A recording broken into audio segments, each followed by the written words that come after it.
It's your midsole man, Eddbud here. Today with a super race shoe to check out from Brooks. This is the Hyperion Elite 5. I haven't tried one of the Hyperion Elite series since the second iteration, but there's a massive difference here in terms of cushion on offer. How does it match up against some of the other existing contenders? Let's find out.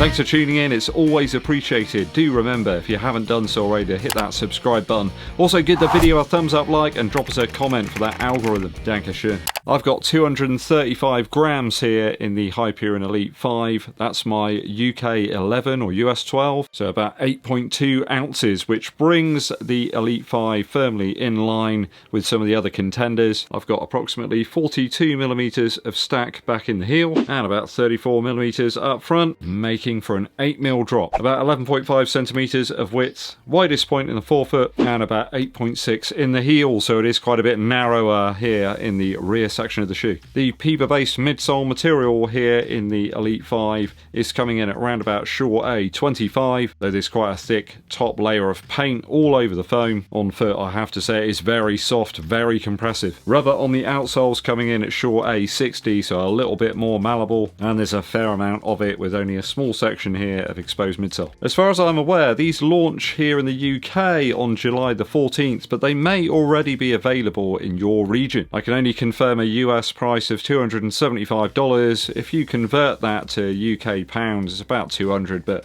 I reckon this will come in about 220, which is where the Hyperion Elite 4 was. This is a shoe sent to me from Brooks for review, but they're not vetting my views before my valued viewers get to see them. We will start with the upper first. A real see-through mesh here in the toe box, very large holes, and a material similar to what I would suggest was used in the Vaporfly Next Percent 2, very breathable yet containing but still flexible. There's no traditional eyelets here across the top of the Hyperion Elite 5. Got these strange sort of felt-like lace loops. They do work incredibly well, I have to say. Whether they'll be the most durable over time, I would suggest probably not, but at the moment I can get a fantastic lockdown in this shoe. I think that's partly down to the very flexible heel section. There is a counter here right at the back, but the rest of it just cups around my foot. It's like a slipper. I haven't had a super shoe that's been this good in terms of the upper fit in a long time. Really like the look of the shoe as well. It kind of looks like a torpedo mixed with a race car. Only minimal toe box height here, which is absolutely fine for me. I find some of these super shoes are just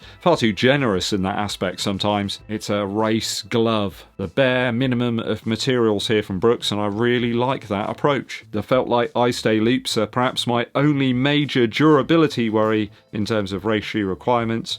I love the serrated laces that Brooks have included here. They're a set and forget type lacing system. Just really great. I think they used those right back on the first Hyperion Tempo I tried out in 2020. Fit around my normal to slightly narrow feet's great, easy to get a good lockdown. Haven't had to stop and readjust at any point. Back of the shoe's quite unique really.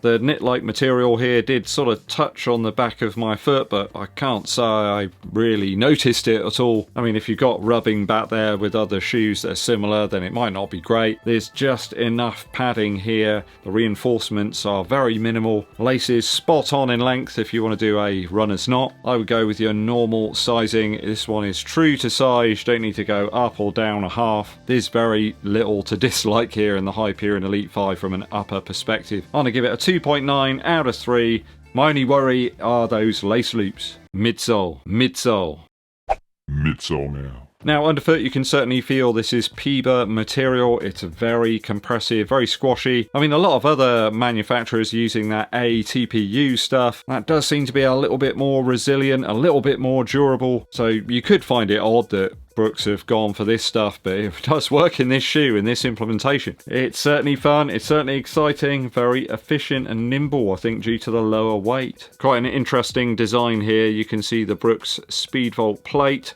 It's exposed there on the lateral and medial sides of the shoe. Certainly helps to stabilise things a little bit on the medial side. There's a slightly built up area in the arch. When I first got it on foot, you can feel that quite prominently, I suppose, but once you start running, don't really feel it. I'd be intrigued to know what the whole midsole would be like if they included more of these cutouts, perhaps even in this sort of forefoot section here, a bit like a air unit or something. But that heel is very compressive but quick to return to form. I found this a very good shoe if you're a cadence runner. You can really pick up the speed. It's smooth, it's nimble. I tried it over a load of different speeds, 5 and 10k effort. I mean, you can feel the lower weight here in this model. It's even smooth at like half marathon or marathon pace for me. I would suggest that the slower pace sections in some of my runs, it doesn't feel the most stable. I think it's mainly due to those cutouts here. This is a shoe for racing for speed or like premium kind of sessions when you're going to be running at race tempo. I think if you do land quite heavily on the lateral side of your foot, you may find this shoe a bit unstable. So do bear that in mind if you're thinking about picking it up. I'm not getting like super squash from this shoe, but it does kind of remind me a little bit of the Adios Pro 3. I think perhaps if you really liked that shoe, you want something that's a little bit more kind of bouncy almost rather than just squashy like the Pro 4, then this could be a great fit. Not quite the explosive kind of compression of the Metaspeed Sky Tokyo or the sort of smooth operation of the Fast R3, but it's certainly a dialed in marathon shoe, no doubt. Let's just hope that PIBA midsole material holds up here. I mean, there's a big shift towards those ATPU foams. A nice midsole though, much softer heel, perhaps won't work for everybody, especially with those cutouts. I'll give it a 2.8 out of 3 so far. Outsole now. Well, we're pretty well covered here. There's a lot of nice grippy traction here in the forefoot.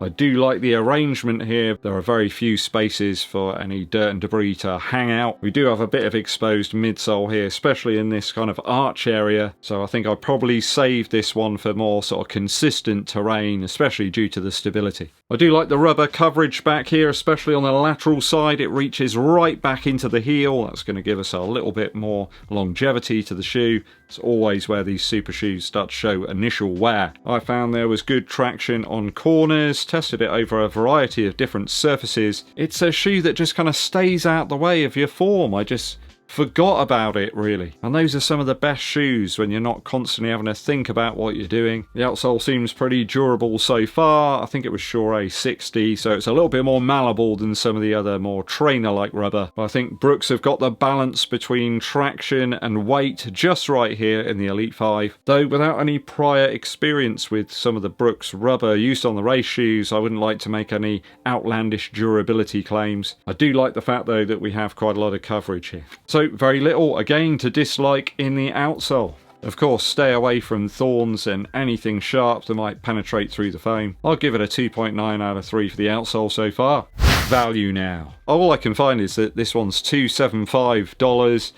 That's about 200 quid. I reckon it'll be about 220. So it's right in the mix there with some of the other race shoes. I find this one a bit more aggressive than the Deviate Nitro Elite 3, and the upper fit is absolutely banging. It's certainly now, in terms of weight, in line with some of the other super shoe options out there. Brooks aren't lagging behind now in that sort of category. I think if you're going for a long haul marathon or the half, then this is probably where this shoe fits. If you want something that's going to disappear on foot and just give you great comfort with no rubbing, well, yeah, this is where it's at. In terms of build quality as well, I'm really impressed with this one. There's no dodgy glue marks, nothing sort of poorly aligned. Though, of course, Asics and Puma setting the bar now in terms of the below 200 gram shoes in my size. It's kind of hard not to look past those options, but they're so difficult to get a hold of. Though, of course, the Fast R3 coming in at a premium price point. So it kind of looks odd, but actually on foot, for me, it's fantastic. I'll give it a 2.8 out of 3 for value in terms of the build, quality, and performance so far. If I've totaled the scores up correctly after my initial runs for the BROOKS HYPERION ELITE 5, we've got 11.4 out of 12.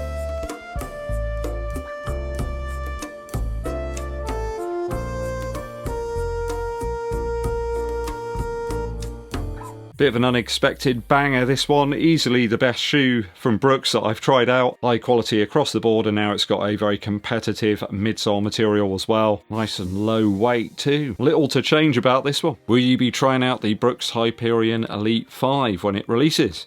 Let me know your thoughts and opinions down in the comments. Very quick musical interlude for you. Today comes from Surf's Up by the Beach Boys from 1971. There's a great track on this one called Disney Girls, which has clearly been an influence on bands like the Lemon Twigs.